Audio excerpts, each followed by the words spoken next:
জনগণ ঝাড়ু পেটা দিয়ে বাংলাদেশ থেকে তোমাদেরকে বিদায় করবে। সময় থাকতে যদি শুভবুদ্ধির পরিচয় না দাও, ঝাড়ুর পিঠা একটাও মাটিতে পড়বে না, প্রত্যেকটাই গায়ে লাগবে। সুপরিকল্পিত উপায়ে সিন্ডিকেটকে সুবিধা দেওয়ার জন্য ওই সময় লম্বা লাইন মানে মানুষের দুর্ভোগ বাড়ে। তারপরে যখন তেলের মূল্য বৃদ্ধি করা হলো, সে এক দফা করা হলো, আজকে আবার আরেক দফা করা হয়েছে। সরকার মাত্র 3 মাসও হয় নাই, প্রত্যেকটা সেক্টরে দুর্নীতি, অব্যবস্থাপনা, অপচয় এবং লুটতরাজের মাধ্যমে বাংলাদেশকে অর্থনৈতিক দিক থেকে, রাজনৈতিক দিক থেকে, আইন শৃঙ্খলার দিক থেকে এমন একটা দিক নাই যে দিকে সরকারের কোনো সফলতা আছে, একটা দিকও তারা দেখাতে পারবে না। তারা সেই অতীতের লুটতরাজকে আরো শক্তিশালী করেছে।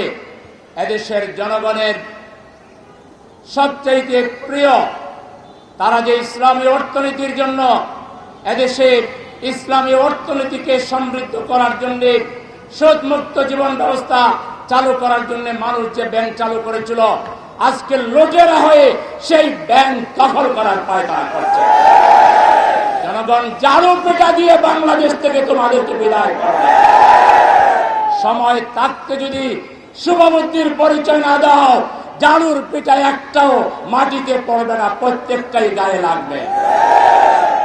সংগ্রামী দেশবাসী, আমরা আজকে বিদ্যুতের মূল্য বৃদ্ধির প্রতিবাদে এই প্রোগ্রাম আয়োজন করেছি। আমরা সরকারকে, তারা আজকে গ্রাহক লেভেলে প্রায় 17% মূল্য বৃদ্ধি করেছে, আর পাইকারি 20% করেছে।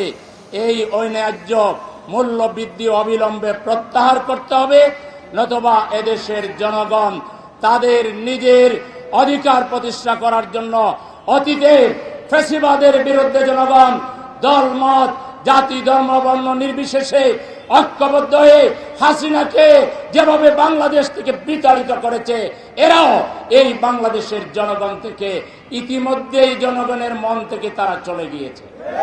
তারা প্রথম গাদ্দারি করেছে, 5 কোটি মানুষের ভোটকে তারা অমান্য করে, অগ্রাহ্য করে, অশ্রদ্ধা করে পার্লামেন্টে তারা সংবিধান সংস্কার পরিষদের শপথ না নিয়ে বিসমিল্লাহ যে গলত করেছিল, যারা বিসমিল্লাহ গলত করে, বিসমিল্লাহর মাধুর্য যারা জানে না, বরকত জানে না, এরা রাজনীতিতে কোনোদিন সফলতা পাবে না। এই সরকার ধ্বংসের দিকে যাচ্ছে। যদি তারা অনতি বিলম্বে ফিরে না আসে, তাদের এই ধ্বংস থেকে তাদেরকে এক আল্লাহ ছাড়া কেউ রক্ষা করতে পারবে না। আর আল্লাহ কোনো জালিমের পক্ষে কখনো থাকে না।